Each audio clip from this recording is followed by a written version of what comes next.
Hello mga karelasyon.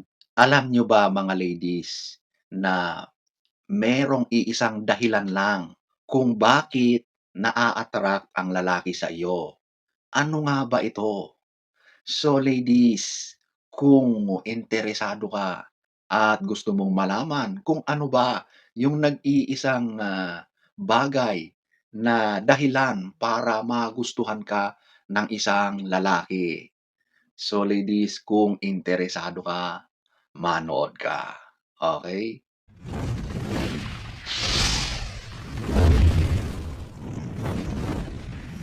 So, wag na tayong magpaligoy-ligoy. Eto na, walang iba kundi yung itsura mo, yung kagandahan mo. Yun lang naman talaga, eh. Yan ang unang-unang nakikita ng lalaki sa inyong mga babae. Wala ng iba. Yan ang reality po. Ganito po kasi yan, di ba? Sa umpisa, para magustuhan ka ng lalaki, dapat naa-attract siya sa iyo, sa itsura mo. Kaya kami, ang mga lalaki, unang-unang tinitignan niya ay yung itsura mo. Kapag nakita niya na, whoops, maganda 'to, may dating ito, astig ang babaeng ito, yun na yung first impressions ng lalaki. Kahit sabihin natin na ang mga lalaki ay iba't iba ng preferences, pero yun pa rin ay kung ano yung nakita niya sa iyo, kung ano yung itsura mo, okay? Maaring iba-iba ng, pagtingin sa beauty, pero yung itsura mo pa rin ang dahilan kung bakit maa-attract ang lalaki sa iyo. Meron ulit diyan ang magdi-disagree at sasabihin na naman na hindi mahalaga ang itsura, ang ugali ang importante. Totoo naman kayo diyan. Pero ang ugali, hindi naman yan nakikita, eh. Susunod na lang yan kapag magkasama na kayo. Matagal na kayong nagsasama. Marami nga diyan ang naloloko, eh, 'di ba? Dahil, akala nila okey na yung ugali ng lalaki. O sabihin natin ang isang babae na-inlove sa lalaki dahil pogi, 'di ba? Astig ang dating, napaka-smooth ng mga galawan. Talagang, ito yung tipikal na nagugustuhan ng mga babae, na-inlove. Ngayon nagsisisi na dahil yung ugali hindi pala maganda, hindi maayos, okey? Balik ulit tayo doon sa ating topic. So, huwag niyo nang ipagpilitan na ugali ang unang nakikita ng lalaki. Itsura 'yon. Yung magandang mukha mo, yung mata mo, yung ngiti mo, yung kung paano ka maglakad, yung, siyempre andiyan na yung pisikal na kabuuan mo. Kung ano yung preference ng lalaki, kung gusto niya ng ganitong mga mahahabang binti, bilugan, chubby, payat, itsura lahat 'yan, okay ladies?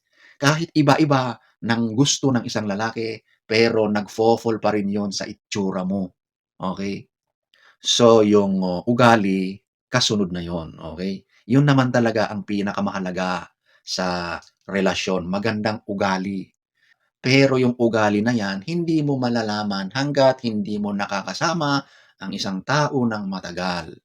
Nangyayari 'yan siyempre kapag na-attract na sa iyo ang lalaki, niligawan ka na, diniskartehan ka na, dahil sa itsura mo, dahil na-attract siya sa iyo, dahil nabihag mo ang puso niya, dahil sa itsura na nagustuhan niya.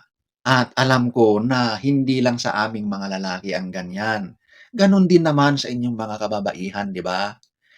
Unang-una ring, nakikita niyo para magustuhan niyo ang isang lalaki ay yung attracted ka sa kanya physically. Nakita mo na, "Uy, ito yung potensyal na hinahanap ko sa isang lalaki. Gwapo siya, macho, tall, dark, handsome." Andiyan lahat 'yan. Yung gusto mo sa lalaki, sa umpisa physical. Lahat naman tayo gano'n, okey? Paano mo magugustuhan ang isang lalaki kapag nakita mo 'yan, umpisa pa lang, walang connect, walang spark. Hindi ka man lang makaramdam ng kabog sa dibdib mo, 'di ba? Hindi puwede 'yun. So, hindi talaga puwede yung pagtingin mo sa isang lalaki, sa isang babae ay, "Uy, in love na ako kasi ang ganda ng ugali niya." Hindi puwede. Hindi naman tayo manghuhula para alam na agad yung ugali ng isang tao, okey? Napakasuwerte mo naman kapag, unang tingin mo pa lang sa isang tao ay alam mo na ang kaniyang ugali. Ikaw ay isang, kakaibang nilalang. Ikaw ay gifted kapag ganoon. So ladies, sa usaping attraction, talagang ang unang-unang nakikita ng lalaki ay ang itsura mo, okey? Wala ng iba. The next, kasunod na lang ang mga yon, okey? 2,000 years later. So ladies, yan talaga ang, unang mga nagpapa-attract, nagti-trigger sa lalaki para magustuhan ka, para didiskarte sa iyo, para liligawan ka, makikipagkilala. Yun yung itsura mo, okey? Although tulad ng sinabi ko, iba-iba pa rin ng taste, ng preference ang lalaki, but everything falls under your physical appearance or yung itsura mo. Nandiyan na yung beauty, tindig mo, yung, katawan mo, yung ikaw ay sexy, pero lahat yon ay sa itsura, okey? Sana ay nagustuhan niyo ang ating topic for today. Next story time. Don't forget to subscribe.